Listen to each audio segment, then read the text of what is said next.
இங்கே இந்து அவங்க வீட்டு வேலைக்காரிக்கிட்ட அந்த எண்ணெயை பற்றி கேட்குறாங்க. நம்ம வீட்டில் ஃபுல்லாக அந்த எண்ணெய் தான் இருக்கும். அதை ஒரு நாள் தெரியாமல் தலையில் தேய்ச்சிட்டேன். ஒரு நாள் ஃபுல்லாக எனக்கு தூக்கம் வந்துச்சு. அதுலேருந்து நான் யூஸ் பண்ணுறதே கிடையாதுன்னு உடனே இந்துக்கும் சந்தேகம் வருது.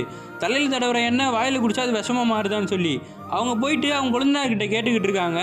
அந்த சமயத்தில் வந்து போலீஸ் அவங்க வீட்டுக்கு வந்திருக்காங்க. என்னன்னு போய் பார்த்தா அவங்க வீட்டில் இறந்து போன பொண்ணோட போஸ்ட்மார்ட்டம் ரிப்போர்ட் வந்திருக்கும். இதுக்கு முன்னாடி அவங்க வீட்டில் எந்த பூவால் எல்லாரும் செத்துருப்பாங்களோ அதே பூவோட விஷம் தான் அந்த பொண்ணு உடம்புலேயே வந்திருக்குன்னு சொல்கிறாரு. அது மட்டும் இல்லாமல் அவங்க மாமியாருக்கு விஷம் கொடுத்த கேஸில் அவங்க வீட்டில் இருக்க எல்லா எண்ணெய் பாட்டிலையும் போலீஸும் சீஸ் பண்ணி எடுத்துகிட்டு போயிடுறாங்க. இந்துக்கா இப்போ அவங்க புருஷனோட லேப்டாப் கிடச்சிருச்சு. அதை ஓப்பன் பண்ணி பார்த்தா எந்த டேட்டாவும் இல்லை.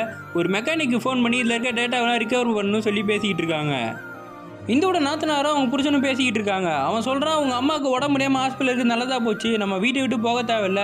ஆனால் இருந்தாலும் உனக்கு ரொம்ப தைரியம் தான், அவங்க அம்மாக்கே மிரட்டல் கடிதம் விட்டுருக்க, இதெல்லாம் லேப்டாப்லேருந்து டெலிட் பண்ணுற, போலீஸ்க்கு எவிடன்ஸாக போய் ஒன்று அரெஸ்ட் பண்ணிடுவாங்கன்னு இந்த பொண்ணு அவங்க புருஷனை அரைஞ்சிட்டு அங்கேருந்து போயிடுறா.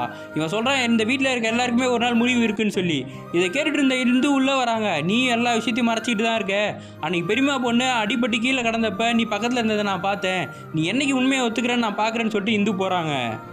அன்றைக்கி நைட்டு இந்துக்கிட்ட வீட்டு வேலைக்காரி அழுதுகிட்டே ஒரு லெட்டர் எடுத்துகிட்டு வந்து கொடுக்குறாங்க. அந்த லெட்டரில் என்ன போட்டிருக்குன்னா, இந்த வீட்டில் நடந்த சாவுக்கு கெட்ட விஷயத்துக்கெல்லாம் காரணம் யாருன்றதை நாளைக்கு நைட்டு 12 மணிக்கு மாடியில் எல்லாருக்கும் சொல்ல போகிறேன்னு சொல்லி இந்த லெட்டரை பார்த்தோன்னே இந்துவும் இதே மாதிரி லெட்டர் எனக்கும் வந்திருக்குன்னு சொல்லி வேலைக்காரிக்கிட்டே எடுத்து காட்டுறாங்க. அன்றைக்கி நைட்டே இந்துக்கு கனவு வருது. அவங்க வீட்டில் இறந்து போன பொண்ணு எந்திரிச்சு இந்துக்கிட்ட பேசுகிற மாதிரி, இங்கே இருக்கிற எல்லாருமே உன்னால் மட்டும்தான் காப்பாற்ற முடியும், லபோனி வந்து தற்கொலைலாம் பண்ணிக்கல, அவளை வந்து எல்லாருமே தலைவணி வச்சு அம்மிக்கி அந்த மருந்து கொடுத்து தான் கொண்டாங்க, நீ தான் கண்டுபிடிக்கணும்னு உடனே இந்துவும் அலறி போய் எழுந்துச்சு உட்காடுறாங்க.